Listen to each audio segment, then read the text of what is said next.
Ooh, got my ice on. Tuck that ice in, you ain't iced out. Tuck that ice in, I shine like a lighthouse. Tuck that ice in, you ain't iced out. Tuck that ice in, I shine like a lighthouse. Yep, got this bullet. Took it out of my heart back when I was in NAM. Back when I was in NAM, had to take it out with a field knife. No, we hear that a lot, don't we? So, anyways, guys, it's me, Barrett Dahl. I'm here today, as promised, gonna make one video on anti-gunners. Who are they? Where exactly do they come from? What exactly do they do? What is their background? What do they do for work? And why they do what they do? Everything's gonna be covered in this video. So, anti-gunners, people that are against guns, most of them come from California. Nationally, in our country, in America, in American gun politics, most anti-gun rhetoric comes from the state of California. Either people that are from there or people that currently live there, especially up in the San Francisco area. Most households up in that area are not going to own guns. It's just not part of their culture. They don't own that and don't have them in their homes or in their families. So California is by far the number one anti-gun place in America, and that is mainly where that rhetoric is pushed and where that rhetoric comes from and where most of those people come from. Next, what other demographics are these people? Who are they? Many of them are actually college professors. They work in colleges, they're teachers. I specifically had one professor in college who, he was a skinny, wormy dude. He just stood up there and said that nobody should be allowed to own a gun. That's what he professed. That's what he believed. And that's what he taught to our children. And that is a very, very, very big problem. And really the root behind all of the gun control issue is because universities are supposed to be a place where you are learning facts. And the people providing that information, educators, professors, teachers, they are supposed to be people of respect and knowledge that are telling us the truth, right? Or telling our children the truth. And because children are a sponge, they absorb and they believe everything that authority figures tell them.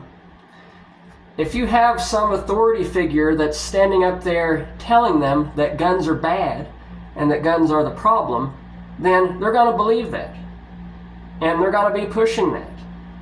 So young people and college professors are by far the largest demographic behind it. Okay? So where does the funding come from? All of the anti-gun groups out there, there's not many of them. There's only a handful of them. But who is behind all of it?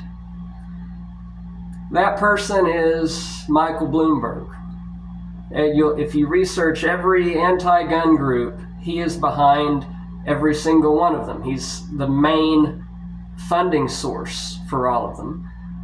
Michael Bloomberg, he's out of the Big Apple, he's out of New York City. I believe he is now the number 4 richest man in the world. I don't know if he's ever been below number 10. Seems like he's always been in the top 10 richest people on the planet. And he funds that.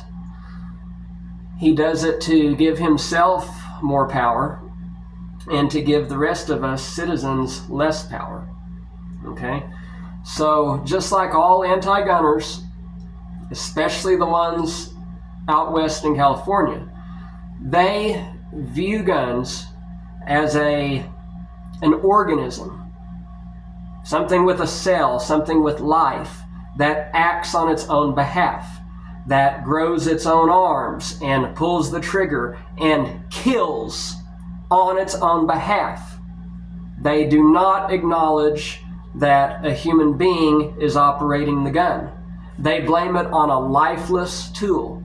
Folks, as we all know, a gun is a lifeless tool, just like a microscope or a bicycle or a screwdriver or an oven or refrigerator or anything else. They are lifeless tools. They don't have brains of their own.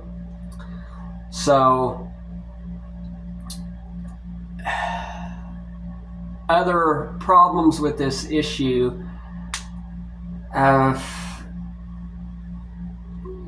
what is the common denominator of all the groups that are anti-gun, all of the people behind it? What is the common denominator of their demographic, their age, their gender, their educational background? What number one thing do they all have in common? The number one thing that they all have in common is that they did not grow up around guns. Their mom and dad didn't own guns. Their mom and dad's dad didn't own guns. Their mom's mom and dad didn't grow up around guns. It is not part of their family culture. Firearms and the Second Amendment and defense and the entire world of guns does not run in their family culture. They didn't have a mother that taught them gun safety. They didn't have a father that taught them gun safety. They didn't have a grandfather that taught them gun safety like I did. They did not have that upbringing. It doesn't run in their family culture. Because if it did, they wouldn't be doing what they're doing. They wouldn't be saying what they're saying about guns. They would know them. They would be familiar with them. They would know how to nurture them and respect them and know that they protect life. They don't take life. They protect life. And they give us life. With guns, we are a nation. With guns, we are humans. Without them, we're nothing but victims and sitting ducks. That's all. So you heard it here first. That is who anti-gunners are. That's why they do what they do. Until next time, thanks for watching me. I'm Barrett Dahl. Don't settle for half the gun facts. Get it all, and I mean get it all with Barrett Dahl. God bless.